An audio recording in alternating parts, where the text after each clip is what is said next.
In past years, you've been very specific about some of the numbers related to Coca-Cola, Wells Fargo, Rockwood, specifically like with Coca-Cola, cost of aluminum and sugar and all that goes into the bottom line of Coca-Cola.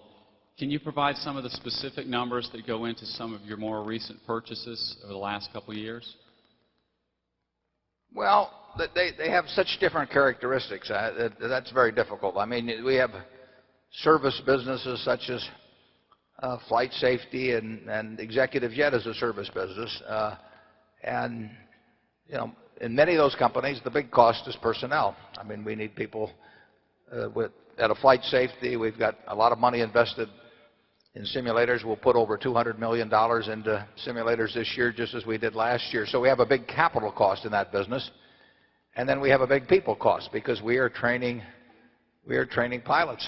And that's very person-on-person intensive. NetJets, part of executive jet, very people intensive. I mean, we are absolutely no better than the people that interact with our clientele.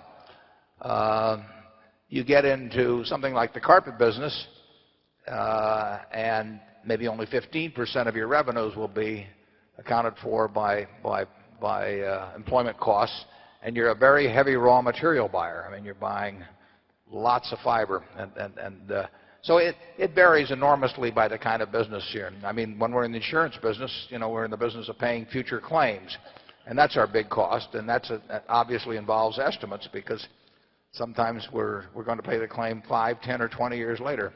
We're not going to know about it sometimes till 20 years later. So it's very hard to generalize among the businesses. If you're in the retail business, which we are in the furniture and jewelry in a significant way, purchased goods are obviously very important. We don't manufacture our own goods to any extent in those businesses.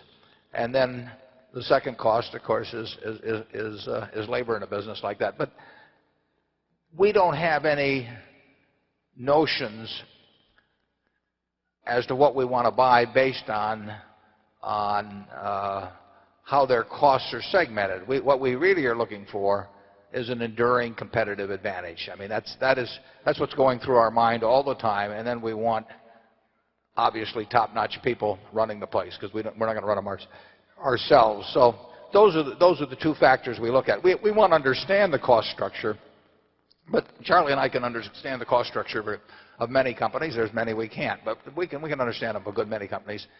And we don't really care whether we're buying into a people-intensive business, a raw material-intensive business, a rent-intensive business. We do want to understand it and understand why it's got an edge against its competitors. Charlie? Yeah, basically,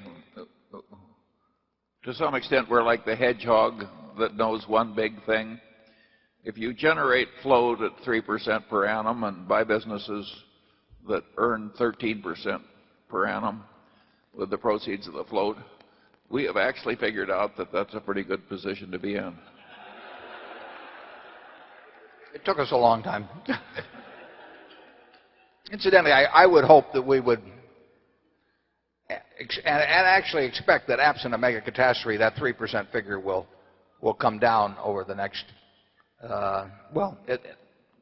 in the near future. But a mega catastrophe could change all of that. I mean, if you had a $50 billion insured catastrophe,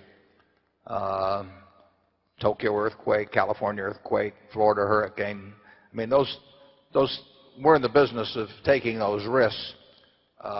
We're the largest insurer, as you may know, of the California Earthquake Authority. I have a sister here who is from Carmel, and she used to call me when the dogs and cats start running in circles. And so we're exposed to some things that could change, but absent the mega catastrophe, experience is going in the right way at really at all of our insurance companies. And I would expect that to continue for a while, and then at some point I'd expect it to reverse itself. Isn't that helpful?